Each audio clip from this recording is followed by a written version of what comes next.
खूप बारी दिसते तू हसताना, मी तुझा बाजीराव, तू माझी गोरीगत मस्ताना. अगं बाया ग याड लागलं ग, याड लागलं ग. खूप बारी दिसते तू हसताना, मी तुझा बाजीराव, तू माझी गोरीगत मस्ताना. अगं बाया ग याड लागलं ग, याड लागलं ग.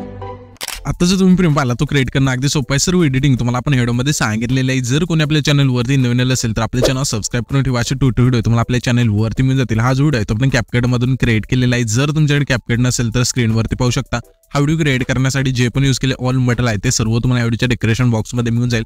हेच मटेरियल आपण आपल्या टेलिग्राम चॅनलला सुद्धा देत असतो, तेथून जाऊन सुद्धा तुम्ही यूज करू शकता. तर आता तुम्हाला काय करायचं, हा व्हिडिओ क्रिएट करण्यासाठी तुमचं कॅपकट येथे ओपन करायचं आहे. कॅपकट येथे ओपन केल्यानंतर न्यू प्रोजेक्ट ऑप्शन आहे त्यावरती क्लिक करून द्यायचं ना. आपण जो बीट मावडी दिला मटेरियलमध्ये तो इथे सिलेक्ट करून सिम्पली इथून ऍड करायचा आहे. हा बीट मावडी इथे ऍड केल्यानंतर त्याच बीट मावडीवरती क्लिक करायचं आहे. इथे थोडं स्क्रोल करायचं आहे. तुम्हाला एक एक्स्ट्रा ऑडिओ ऑप्शन आहे, सिम्पली त्यावरती क्लिक करून द्यायचं आहे. त्याच्यानंतर हा जो बीट मावडी आहे त्यावरती क्लिक करायचं आणि जेथून ह्या बीट मावडीमध्ये बीट चेंज होता आहेत तेथून हा जो बीट मावडी आहे इथून आपल्याला स्पीड करायचा आहे. जसं इथे मी सांगतोय तशा बघायचं इथे थोडं बघायचं आपले कुठे बीट चेंज होत आहे. तिथे आल्यानंतर बीट चेंज होते तर इथून स्प्लिट करूया. याच्या पुढची बीट कुठे चेंज होते इथे आपली बीट चेंज होते, इथून स्प्लिट करूया. याच्या पुढची कुठे बीट चेंज होते इथे चेंज होत आहे ते इथून स्प्लिट करूया. अशा प्रकारे इथून फोटो म्हणजे व्हिडिओ आहे तो इथून स्प्लिट करत न्यायचा शेवटपर्यंत. त्याच्यानंतर हे जे वेगवेगळे भाग झाले त्यामध्ये आपले इथे आता फोटो ऍड करून घ्यायचे.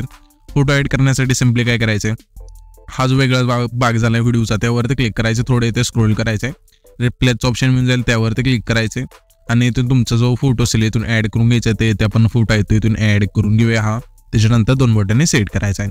सेम प्रोसेस दुसऱ्या बीटवर यायचं, रिप्लेसच्या ऑप्शनवरती क्लिक करायचं, जो आपला दुसरा फोटो इथून ऍड करायचा. अशा प्रकारे 2 बटनने सेट करायचा आहे. हा पण फोटो आपण नीट बसूया.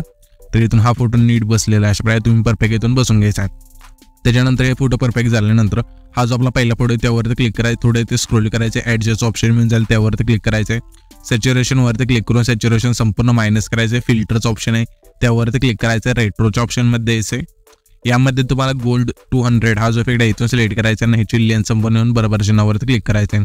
त्याच्यानंतर इथे पहिल्या जुटायचं इथून बॅक करायचं. ओव्हरलेचं ऑप्शन आहे त्यावरती क्लिक करायचं. अगेन ॲड ओव्हरलेवरती क्लिक करून आपण जे व्हाईट PNG दिले मटेरियलमध्ये तर तुम्हाला इथे ॲड करायचं. ह्याची जी लेंथ असेल शेवटपर्यंत न्यायची. अशा प्रकारे नेल्यानंतर हेच PNG म्हणजे व्हाईटचं आहे ते इथून पुन्हा ॲड करायचं रिप्लेसमध्ये जाऊन.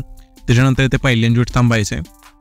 थांबल्यानंतर सिम्पली आपल्या ॲड ओव्हरलेवरती क्लिक करायचं आणि जे आपलं पहिलं PNG इथून ॲड करायचं. अशा प्रकारे ह्याची लेंथ जेवढा आपला हा पहिला फोटो तेवढी ठेवायची आणि ॲनिमेशनवरती क्लिक करायचे. तुम्हाला फेड इनचा जो फेड आहे इथून सिलेक्ट करायचा आणि बरोबर चिन्हावरती क्लिक करायचे.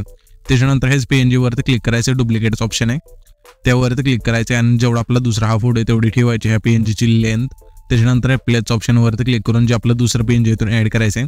पुन्हा हेच PNG डुप्लिकेट करायचं इथून आणि जेवढा आपला हा तिसरा फोटो आहे तेवढी ठेवायची आणि पुन्हा रिप्लेसमध्ये जाऊन जे आपलं तिसरं PNG इथून ॲड करायचं आणि एकदा चौथं PNG इथून ॲड केल्यानंतर जेवढं आपलं चौथं फोटो असेल तेवढा इथून त्या PNGची लेंथ ठेवायची आणि जे आपलं चौथं PNG इथून ॲड करायचे. त्याच्यानंतर चौथं PNG झाल्यानंतर 5वं PNG आहे ते आपलं इमोजी PNG येईल तर इथून डुप्लिकेट करून शेवटपर्यंत न्यायचं. नेल्यानंतर तेच डुप्लिकेट झाल्या PNG वरती क्लिक करून रिप्लेसच्या ऑप्शनमध्ये जाऊन जे आपलं इमोजी PNG इथून ॲड करायचं. त्याच्यानंतर इथून अशा हे जे PNG इथून ॲड होऊन जातील.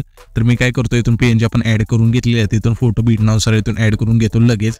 आणि हा जो इफेक्ट आहे आपण येलो दिलेला आता तो इफेक्ट तुम्हाला काय करायचं आहे, त्याच्या पुढचा फोटो सोडून त्याच्या पुढच्या फोटोला द्यायचा आहे, त्याच्या पुढचा फोटो सोडून त्याच्या पुढच्या फोटोला द्यायचा आहे. असं करत करत शेवटच्या फोटोपर्यंत तो जो इफेक्ट आहे इथून ॲड करायचा आहे. येथे तुम्ही बघू शकाल की आपण सर्व फोटो आहे तिथं ॲड करून घेतले.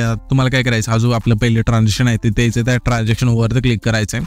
लाईट इफेक्टच्या ऑप्शनमध्ये द्यायचं. यामध्ये तुम्हाला ब्लान्स नावाचा इफेक्ट मिळून जाईल तो इथून सिलेक्ट करायचा आहे. अप्लाय टू ऑलवरती क्लिक करून बरोबर चिन्हावरती क्लिक करायचं आहे. त्याच्यानंतर हा जो आपला पहिला फोटो आहे द्यायचा त्या फोटोवरती क्लिक करायचा आहे. ॲनिमेशनचं ऑप्शन आहे त्यावरती क्लिक करायचं. पुन्हा इथे कॉम्बोचं ऑप्शन मिळून जाईल त्यावरती क्लिक करायचं आहे. आता इथून मी तुम्हाला इफेक्ट सांगेल तसे तुम्ही पण तुमच्या फोटोला इथून एक इफेक्ट आहे ते सिलेक्ट करत चालायचं आहे. हा जो आपला पहिला फोटो आहे त्या फोटोला आपल्या रोल इन अँड आउट 1चं जो फेड आहे इथून सिलेक्ट करायचं. त्याच्यानंतर त्याच्या पुढचा जो फोटो आहे त्या फोटोला आपल्याला ना रोल इन अँड आउट 2चं जो फेड आहे इथून सिलेक्ट करायचं. पुन्हा त्याच्या पुढचा जो फोटो आहे त्या फोटोला आपल्याला डिस्टो राईटचा इफेक्ट सिलेक्ट करायचा. पुन्हा त्याच्या पुढच्या फोटोला आपला लांडमा 1चा इफेक्ट सिलेक्ट करायचा आहे. पुन्हा त्याच्या पुढच्या फोटोला स्ट्रेच अँड डिस्टोचा इफेक्ट सिलेक्ट करायचा आहे. पुन्हा त्याच्या पुढच्या फोटोला आहे ना आपल्या स्लाइड अँड वेव्हचा जो इफेक्ट आहे इथून सिलेक्ट करायचा आहे. पुन्हा त्याच्या पुढच्या फोटोला आपल्याला डिस्टो राईटचा इफेक्ट सिलेक्ट करायचा. पुन्हा त्याच्या पुढचा जो फोटो आहे त्या फोटोत आपल्या स्पिनचा इफेक्ट सिलेक्ट करून बरोबर चिन्हावरती क्लिक करायचं आहे. त्याच्यानंतर सिम्पली पुन्हा पहिल्यांदा उठायचं आहे. आल्यानंतर इथे इफेक्टचं ऑप्शन आहे त्यावरती क्लिक करायचं आहे. पुन्हा इथे व्हिडिओ इफेक्टचं ऑप्शन आहे त्यावरती क्लिक करून इथे तुम्हाला स्प्लिटच्या ऑप्शनमध्ये द्यायचं आहे. यामध्ये आल्यानंतर 3 नंबरला तुम्हाला 3 लेअर मिरर हा जो इफेक्ट आहे तुम्ही जो सिम्पली तो सिलेक्ट करायचा आहे. ह्याच्या इफेक्टची लेंथ असेल पहिल्या फोटोपासून शेवटच्या फोटोपर्यंत न्यायची. नेल्यानंतर ॲडजस्टवरती क्लिक करायचं आहे. इथं तुमचा जो फोटो आहे तो इथून व्हर्टिकल तुमच्या फोटोनुसार इथून ॲड करायचं जसं तुमच्या फोटोला पाहिजे तशा प्रकारे आणि फिल्टर संपूर्ण 0 करायचं आणि बरोबर चिन्हावरती क्लिक करायचं आहे. त्याच्यानंतर त्याच लेअरवरती क्लिक करायचं. डुप्लिकेटचा इथे ऑप्शन आहे 3 नंबरला त्यावरती क्लिक करायचे. जी आपली डुप्लिकेट लेअर झाली त्यावरती क्लिक करून रिप्लेसचा ऑप्शन आहे त्यावरती क्लिक करायचं आहे. आणि इथं तुम्हाला नॅचरलचा ऑप्शन आहे त्यामध्ये द्यायचं. यामध्ये तुम्हाला ना प्लेट्स हा जो फेट आहे तुम्ही जो सिम्पली तो सिलेक्ट करून बरोबर चिन्हावरती क्लिक करायचं आहे. त्याच्यानंतर हा जो आपला दुसरा फोटो आहे ना ते त्याचे जे आपण स्प्लिट केला ते हे त्याच्यानंतर आता तुम्हाला काय करायचं सिम्पली इथे बॉडी इफेक्टचं ऑप्शन आहे त्यावरती क्लिक करायचं. क्लिक केल्यानंतर इथे तुम्हाला ना मूडच्या ऑप्शनमध्ये द्यायचं आहे. यामध्ये तुम्हाला ना क्रॅकिंग हा जो फेट आहे 2 नंबरला मिळून जाईल सिम्पली तो सिलेक्ट करायचा आणि जेवढा आपला हा दुसरा फोटो तेवढी ह्याच्या इफेक्टची लेंथ असेल ती ठेवायची. त्याच्यानंतर सिम्पली हा जो आपला आहे ना 6 सेकंदाचे तिथले जे 2 फोटो आहेत त्यांना आता जो सांगणार आहे तो इफेक्ट इथून ॲड करायचा आहे. तर सिम्पली हा जो आपला 6 सेकंदाचे तिथला फोटो ते द्यायचा आहे. हे त्यानंतर पुन्हा बॉडी इफेक्टचं ऑप्शन आहे त्यावरती क्लिक करायचं. क्लिक केल्यानंतर तुम्हाला ग्लोइंग स्लाइसमध्ये द्यायचं आहे. यामध्ये तुम्हाला ना रोलिंग फ्लेम्स हा जो फेट आहे तुम्ही जो सिम्पली तो सिलेक्ट करायचं आणि ह्याची बॅकची लेंथ असेल 7 सेकंदाचे तिथले जे 2 फोटो त्यांना ठेवायचे. त्याच्यानंतर हा जो व्हिडिओ आहे तिथे आपला क्रिएट होऊन जाईल. तर हा जो आपण व्हिडिओ क्रिएट केला आहे तो सेव्ह करण्यासाठी वरती जो एक्सपोर्टचा ऑप्शन आहे त्यावरती क्लिक करायचं नाही तर तुमचा जो व्हिडिओ आहे तो एक्सपोर्ट होऊन जाईल.